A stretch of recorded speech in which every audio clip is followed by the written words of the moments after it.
సభాధ్యక్షులు పల్లా వెంకరెడ్డి గారు, వేదికపైనటువంటి జాతీయ రాష్ట్ర జిల్లా పార్టీ నాయకులు, ప్రజాసంఘ నాయకులు,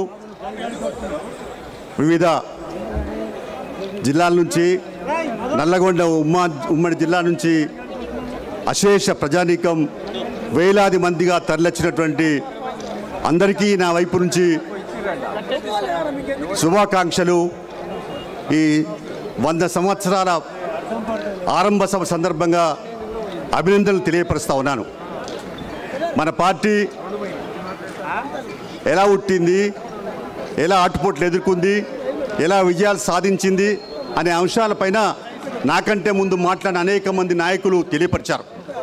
నేను ప్రధానంగా తెలియపరిచేది మన కర్తవ్యం ఏమిటి. మన గతమంతా ఘనకీర్తే, ప్రతిష్టాత్మకమైనటువంటి మరి పోరాటాలు, ఉద్యమాలు నిర్వహించాం, త్యాగాలు చేశాం, విజయాలు సాధించాం. ప్రస్తుతం అనేక ఆటుపోట్లు ఎదుర్కొంటా ఉన్నాం.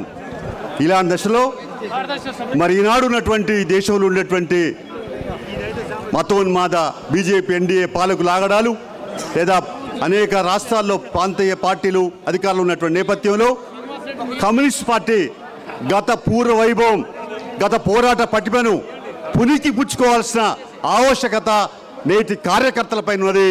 అందుకనే మనం అందరం కూడా రానున్న కాలంలో ఈ మార్క్సిజం లెనినిజం సిద్ధాంత పునాదుల మీద ఎర్ర జెండాను మరింత బలోపేతం చేసేందుకు, భవిష్యత్తుకు బాటలేసేందుకు మనమంతా కంకణబద్ధులం కావాల్సిన అవసరం ఉంది. అందుకనే మనం పునరంకితం కావాలా. గతంలో లాగా మరి తెలంగాణలో సాయుధ పోరాటం లేక అనేక పోరాటాలు ఎట్లా చేసినామో ఇప్పుడు కూడా తెగింపు పోరాటాల వైపు, మిలిటెంట్ పోరాట వైపు సమాయత్తం కావడమే రానున్న కాలంలో ప్రజల మధ్య, ప్రజల చేత, ప్రజల ద్వారా ప్రజా ఉద్యమాలు నిర్మించేందుకు మనం అడుగులు ముందుకేయాలని చెప్పి పిలిపిస్తూ ఈ అవకాశం కల్పించిన నాయకత్వానికి మీ అందరికీ పేరు పేరు నమస్కారం తెలుపుతూ సెలవు తీసుకుంటా ఉన్నాను.